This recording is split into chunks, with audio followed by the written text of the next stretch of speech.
Bonjour à tous, ici Jean-Philippe Lebleu à Montréal, membre du Comité pour la République du Canada. Bonjour à tous nos amis cap-haïtiens. Bonjour aux gens qui nous écoutent sur Radio Natif Natal. Commençons par le commencement. On va parler des élections américaines, des élections de mi-mandat. Monsieur Lyndon LaRouche, économiste américain, en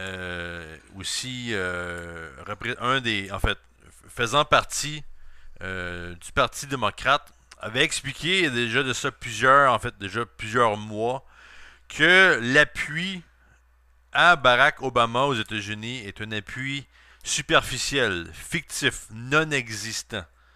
En fait, les seuls qui appuient Obama ou qui en fait tentent de protéger Obama, ben, c'est le Parti républicain. Parce que le Parti républicain sait que Obama est tellement pourri que s'il garde Obama au pouvoir, eh bien ça en fait apporte des votes au Parti républicain. On a pu en fait le voir durant les élections de mi-mandat qui sont terminées là récemment, où le Parti républicain a repris le contrôle du Sénat, donc une majorité de 6 sièges euh, dans le pardon de je crois de 7 sièges dans le Sénat, et a aussi gagné 13 sièges de plus dans le Congrès, donc gardant la majorité républicaine. Et M. Larouche a été très clair. Ça, c'est vraiment un message lancé à Barack Obama et à ses collègues, à ses associés, que Obama doit quitter la Maison-Blanche, que la destruction économique, la folie militaire représentée par Obama et qui était avant lui représentée par George Bush Jr. et Dick Cheney. Cette logique-là doit quitter les États-Unis si on veut que les États-Unis survivent à la crise et en fait relancent leur développement, relancent un développement international plus juste. Donc, en fait, on pouvait même voir dans le magazine de New York Post une grande photo d'Obama, en fait, Obama nu avec un baril, un baril vide là, pour l'entourer, et qui disait en fait, le titre du New York Post était Stripped, Emperor has no clothes. Donc en français, mise à nu, l'empereur n'a plus d'habits. Et donc, il montrait Obama nu en disant il a perdu son appui. Les élections sont un message clair que Obama n'a pas fait son travail, même que Obama, dans une entrevue donnée à la suite des élections, à la suite de sa défaite visible, a préféré ne pas parler du tout des élections en disant je laissais ça aux autres et s'est mis à continuer à mentir sur l'économie, comme quoi l'économie américaine allait bien, qu'on allait aussi bien que certains autres pays et qu'il fallait pas s'inquiéter plus qu'il faut.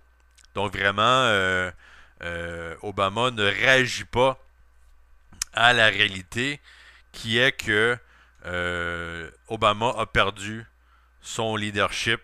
En fait, il l'a perdu depuis très longtemps et les élections actuelles sont un signal de ça.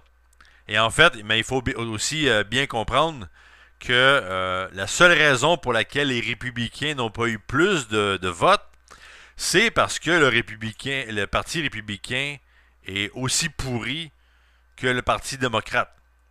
En fait, comme on le disait déjà il y a quelques mois, on se rappelle du président de la Chambre, du président du Congrès, un certain Boehner, qui est un républicain. On se rappelle que ce monsieur, alors qu'on discutait, alors qu'aux États-Unis il était question de destitution possible pour le président Barack Obama, surtout concernant la politique de guerre envers la Syrie et envers en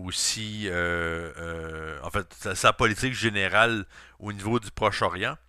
On parlait de destitution et il y avait John Boehner, républicain, qui lui avait lancé plutôt une campagne pour poursuivre Barack Obama à travers les tribunaux légaux, plutôt que de mettre l'accent sur l'action constitutionnelle de destitution et ainsi tenter de protéger Barack Obama dans un but purement électoral. Comme on disait au début, Obama est tellement pourri que de le garder au pouvoir rapporte des votes. En fait, les démocrates avaient fait la même chose avec George Bush Jr. et Dick Cheney. Donc, on parlait à l'époque de destitution aussi dans les années 2003, 2004, 2005 et évidemment 2006-2007 aussi, en fait, durant une très longue période. Le mouvement associé à M. Lyndon LaRouche voulait destituer ces deux énergumènes-là et le Parti démocrate avait flanché sur la question, toujours en prétextant qu'ils allaient gagner des votes. Mais comme on peut le voir aux États-Unis ou comme on peut le voir dans plusieurs autres pays, si on veut changer les choses, ça ne va pas se faire à travers les élections. Qu'est-ce qui s'est passé aux États-Unis? Oui, on a lancé un vote, on a créé un vote pour se débarrasser d'Obama, pour lancer un message clair, mais le résultat est tout aussi dévastateur. Le Parti républicain, évidemment, n'a aucune solution pour la crise économique, n'a aucune solution pour la guerre, et est en fait encore, jusqu'à certains points, peut-être même plus fou que le Parti démocrate. Donc la solution, ce n'est pas les élections. La solution, ça va être de créer un nouveau type de citoyen. En fait, de créer un citoyen universel. Et pour donner un bon exemple, on pourrait prendre l'exemple au Canada, par exemple, ou par exemple dans la province du Québec, qui est maintenant gérée par le Parti libéral. Ben, on a eu et dirigé par le premier ministre Philippe Couillard. Ben, en fait, on a eu encore là, on a eu un changement de gouvernement. Avant M. Couillard, on avait le Parti québécois. Avant le Parti québécois, c'était encore le Parti libéral. Donc on change, on fait des manifestations, les gens sont contre les politiques d'austérité qui prévalent dans la province et dans le pays entier. Cependant, on ne fait que changer le parti. Alors que ce qu'il faut regarder, ce sont les principes. Et en fait, qui sont les politiciens sérieux et les citoyens sérieux qui veulent changer le système. Donc on parle de renverser la logique impériale d'austérité, la logique aussi monétariste qui va avec ça, c'est-à-dire qu'on a une population, en fait, une population mondiale qui a encore beaucoup de problèmes avec la conception de l'argent. Comme quoi l'argent semble être la seule mesure efficace pour comprendre l'économie, ce qui est tout à fait faux. Évidemment, quand les hommes des cavernes ont développé l'utilisation du feu, ben, il n'y avait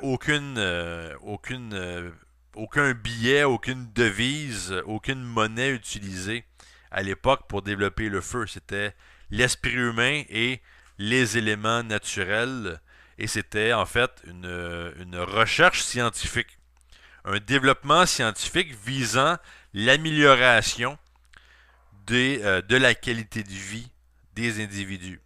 Donc que ce soit la recherche du développement du feu à une époque très lointaine ou aujourd'hui, par exemple, la tentative par le gouvernement chinois de développer et de former des scientifiques qui pourront travailler sur la recherche sur la fusion nucléaire, qui est en fait un peu comme le feu, mais à un niveau beaucoup plus développé.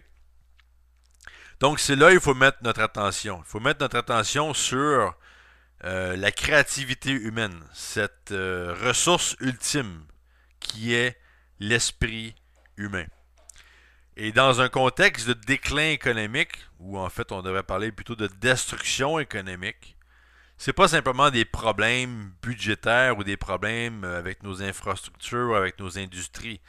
On a un problème avec l'esprit de la population. Les gens sont plus ignorants qu'avant. Les gens ont de la difficulté à penser à cause de la musique moderne, à cause de la drogue, à cause évidemment des médias qui font un travail très efficace en termes de lessiver le cerveau de la population.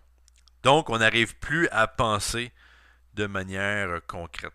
Et c'est là où on tombe dans une crise, en fait, qu'on peut appeler un âge des ténèbres. Un âge des ténèbres quand l'espèce humaine gagne en folie.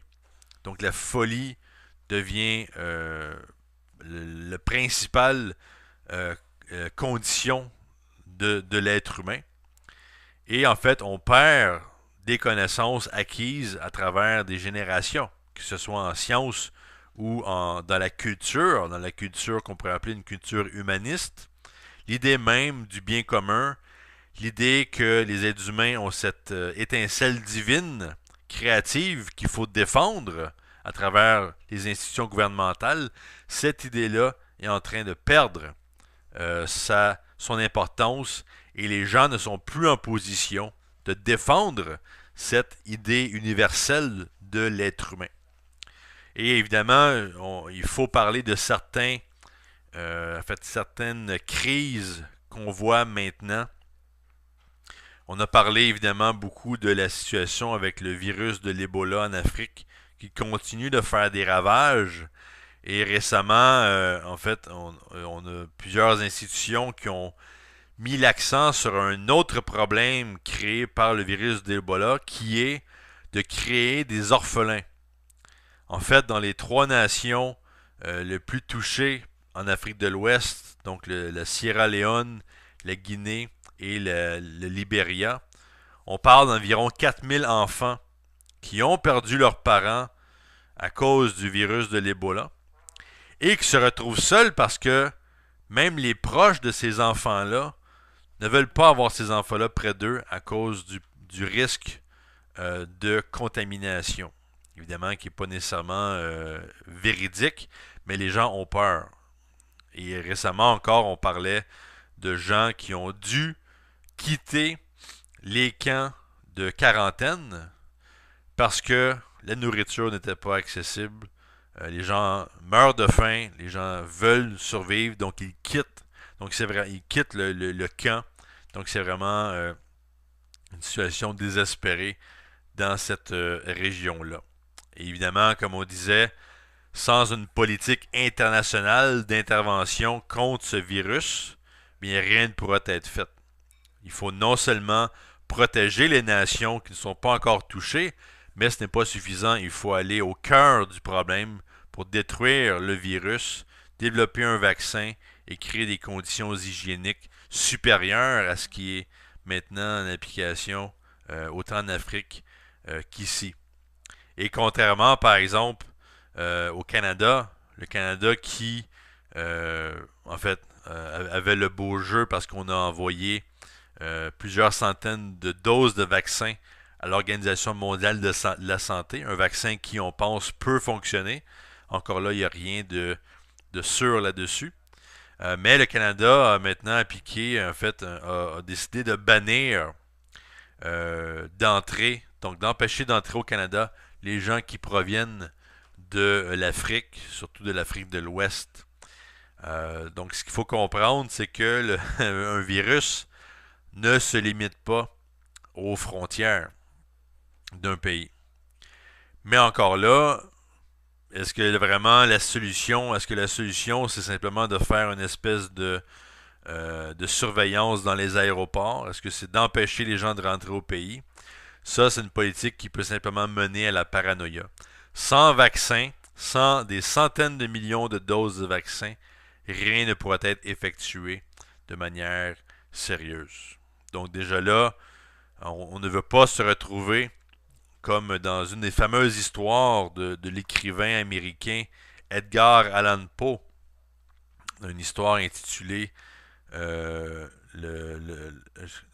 crois que c'était le masque rouge de la mort, ou j'ai oublié le titre exact, mais c'est en fait une histoire qui traite justement d'un richissime prince qui décide à un moment où il y a une épidémie dans son royaume, décide au contraire de s'isoler avec certains de ses amis pour lancer une grande fête, isoler son château, fermer les fenêtres et tout ça, pensant être protégé de ce virus-là, de la peste qui frappait son royaume. Et évidemment, à la fin, La peste a bien rentré et a tué tout le monde. Et aujourd'hui, on est en train de commettre la même folie. On pense qu'en s'isolant, on va résoudre le problème, alors qu'il faut une mobilisation tout azimut pour attaquer le problème. Donc déjà là, un élément de folie, euh, de folie, euh, de folie aristocratique, ou qu'on pourrait penser, ou une folie oligarchique, où on pense qu'on est au-dessus du problème et qu'en s'isolant du problème, le problème va disparaître. Grosse erreur.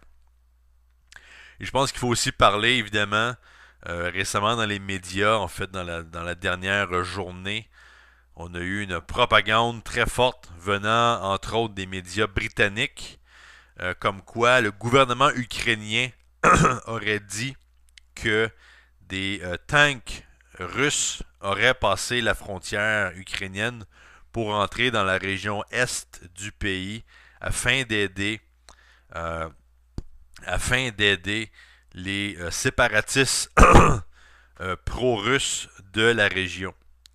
Donc, on parle de la ville, une des villes, par exemple, Donetsk, qui est une ville impliquée dans cette espèce de mini-guerre civile qui a lieu maintenant en Ukraine. Évidemment, cette déclaration-là par le gouvernement ukrainien n'a pas été corroborée par personne. Donc, il n'y a pas de.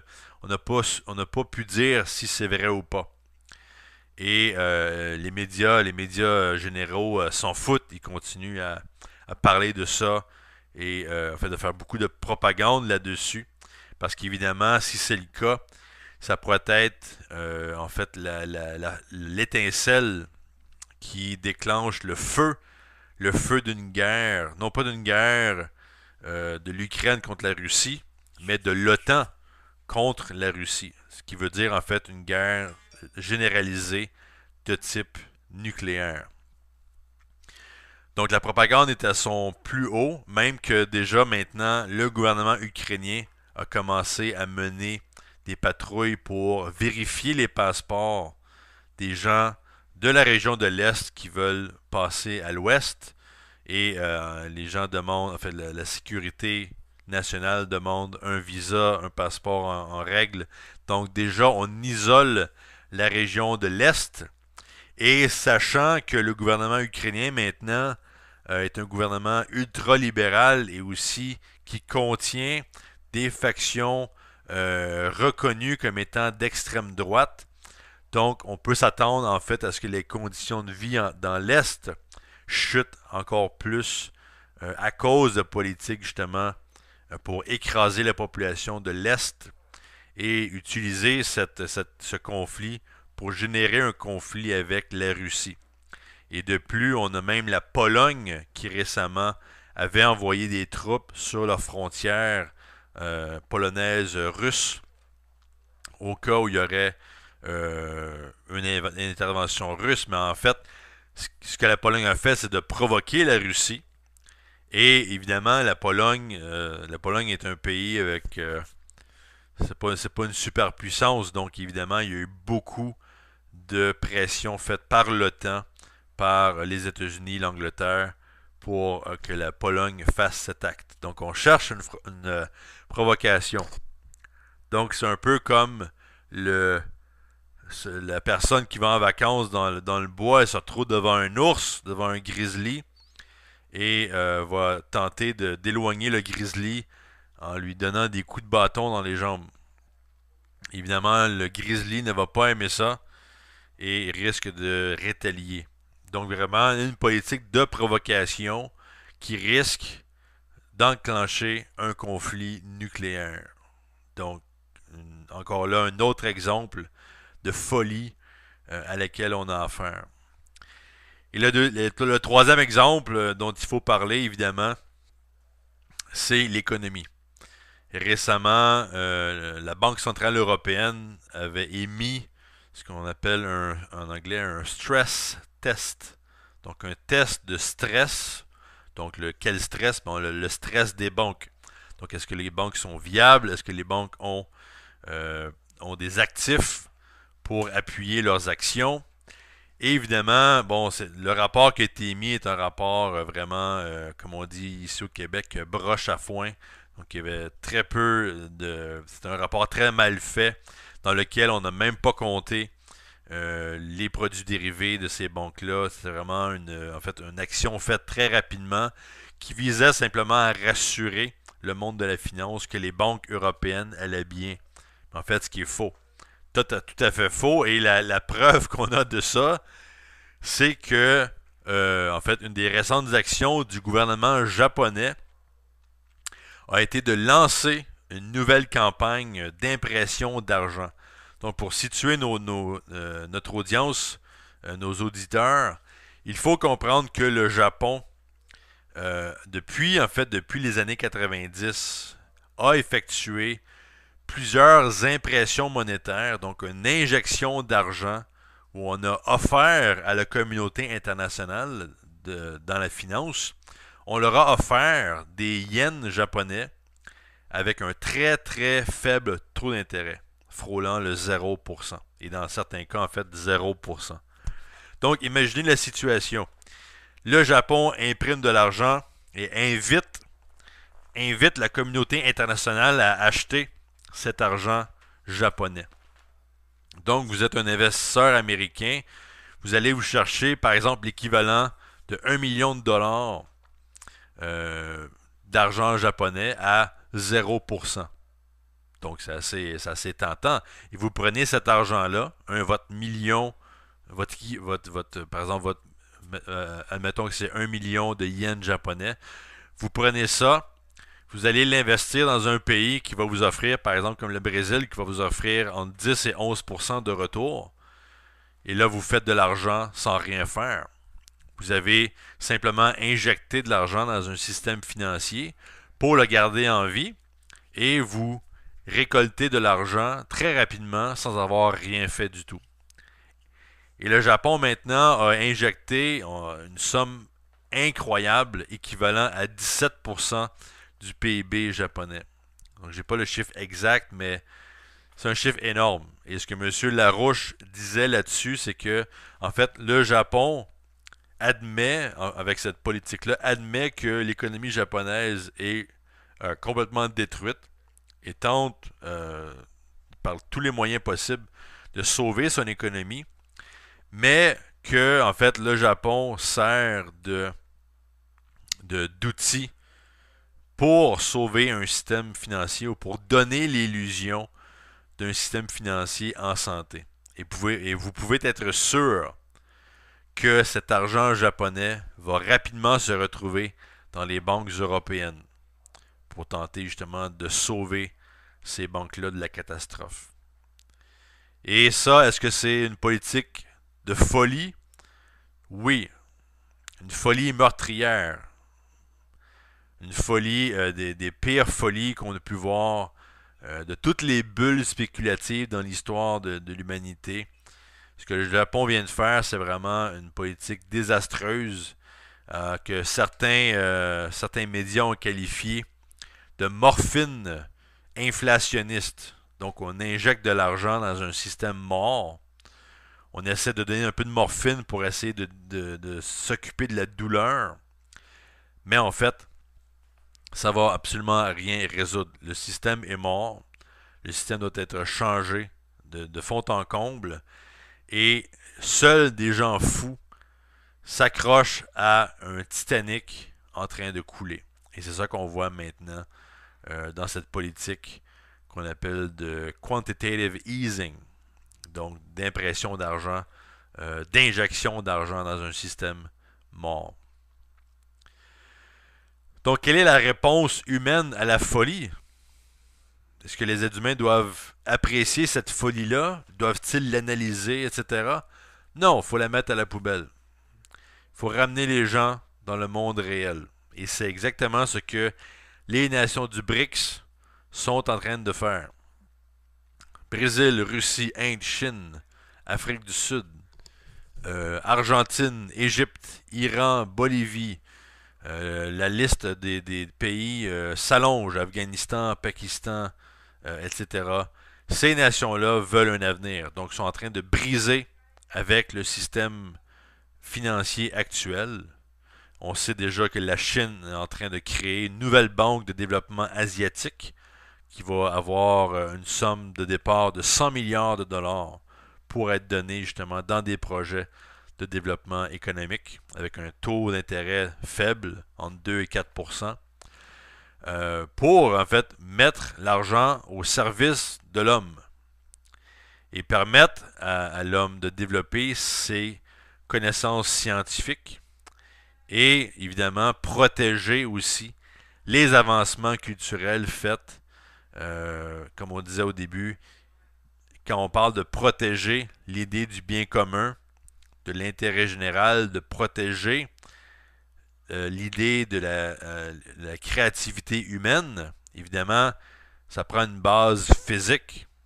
On ne peut pas simplement laisser les gens survivre par eux-mêmes et penser que ces gens-là vont faire des découvertes par eux-mêmes. Il faut une infrastructure, il faut un système qui permette à de plus en plus de scientifiques de voir le jour et de travailler sur les grands défis de l'heure.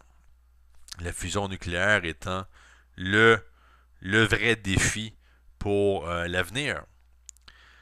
Donc maintenant, et c'est très malheureux, mais on a des déclarations venant, par exemple, des États-Unis où on traite les nations du BRICS et leur mobilisation comme une menace.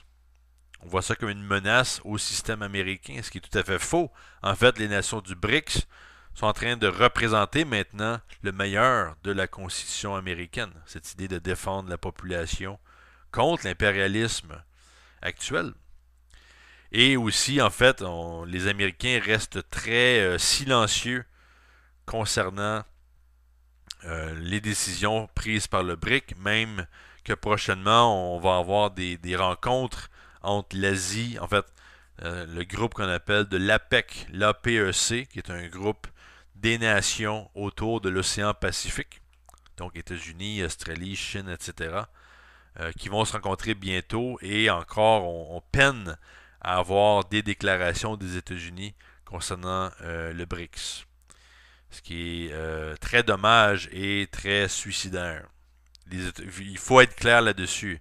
Aucun pays de la zone transatlantique, donc de l'Europe, des États-Unis, de l'Amérique du Nord, de l'Amérique du Sud, ne va survivre dans le système actuel. L'Amérique du Sud mène maintenant en fait la bataille pour joindre le BRICS. Récemment, on a eu finalement des déclarations dans les médias mexicains, des déclarations positives concernant le BRICS, même que le président mexicain là, va bientôt rencontrer son homologue chinois, ce qui est une très grande avancée. Évidemment, on parle d'accords économiques qui vont être signés par la suite, ce qui signifie en fait un véritable avenir pour une nation comme le Mexique qui a été détruite par les politiques du libre-échange adoptées en Amérique du Nord depuis la fin, pardon, pas la fin, mais le début des années 90, qui a transformé le Mexique d'une nation industrielle à une nation de cheap labor, un peu ce qu'on voit déjà en Haïti avec le développement de la région du Caracol, où on tente de transformer en fait les Caraïbes en une espèce de nouvelle Chine, mais pas dans le sens des nations du BRICS, mais la Chine, quand on parle de Chine, on parle encore malheureusement de cheap labor, donc d'employés à bon marché, utilisés pour faire des produits, enfin des produits inutiles. Donc on tente maintenant encore d'imposer la logique du libre-échange à travers l'Amérique latine. Et c'est pour ça que l'Argentine, la Bolivie, le Chili veulent se débarrasser de cette politique qui les a détruites durant toutes ces années.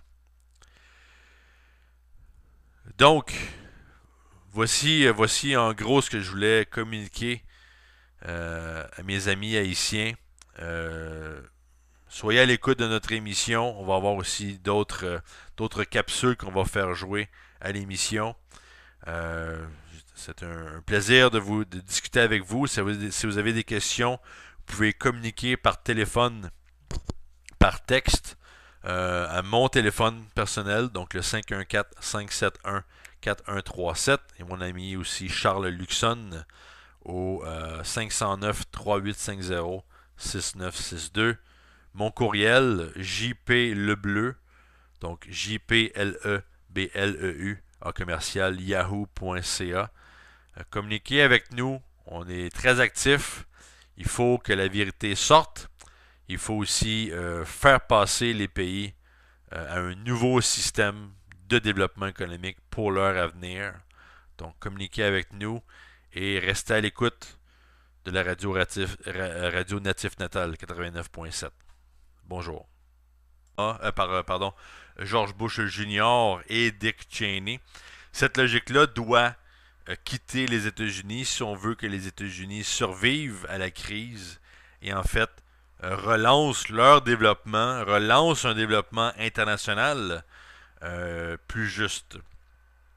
Donc, et en fait, on pouvait même voir dans le magazine de New York Post une grande photo d'Obama, en fait, Obama nu avec un baril, un baril vide là, pour l'entourer, et qui disait en fait, le titre était, le titre du New York Post était Stripped, Emperor has no clothes. Donc en français, mise à nu, l'empereur n'a plus d'habits. Et en fait, et donc il montrait Obama nu en disant il a perdu son appui. Les élections sont un message clair que Obama n'a pas fait son travail, même que au chambre du président du Congrès, un certain John Boehner, qui est un républicain, on se rappelle que ce monsieur, alors qu'on discutait, alors qu'aux États-Unis il était question de destitution possible pour le président Barack Obama, surtout concernant la politique de guerre envers la Syrie et envers aussi, en fait, sa politique générale au niveau du Proche-Orient. On parlait de destitution et il y avait John Boehner, un républicain, qui lui avait lancé plutôt une campagne pour poursuivre Barack Obama à travers les tribunaux légaux, plutôt que de mettre l'accent sur l'action constitutionnelle de destitution et ainsi tenter de protéger Barack Obama dans un but purement électoral. Comme on disait au début, Obama est tellement pourri que de le garder au pouvoir. Obama, dans une entrevue donnée à la suite des élections, à la suite de sa défaite visible, a préféré ne pas parler du tout des élections en disant je laissais ça aux autres et s'est mis à continuer à mentir sur l'économie, comme quoi l'économie américaine allait bien, qu'on allait aussi bien que certains autres pays et qu'il ne fallait pas s'inquiéter plus qu'il faut. Donc vraiment, Obama ne réagit pas à la réalité qui est que Obama a perdu son leadership. En fait, il l'a perdu depuis très longtemps et les élections actuelles sont un signal de ça. Et en fait, mais il faut aussi bien comprendre que la seule raison pour laquelle les républicains n'ont pas eu plus de votes, c'est parce que le parti républicain est aussi pourri que le parti démocrate. En fait, comme on le disait déjà il y a quelques mois, on se rappelle en fait, du président de la... Bonjour à tous, ici Jean-Philippe Lebleu à Montréal, membre du Comité pour la République du Canada. Bonjour à tous nos amis cap-haïtiens. Bonjour aux gens qui nous écoutent sur Radio Natif Natal. Donc, commençons par le commencement. On va parler des élections américaines, des élections de mi-mandat.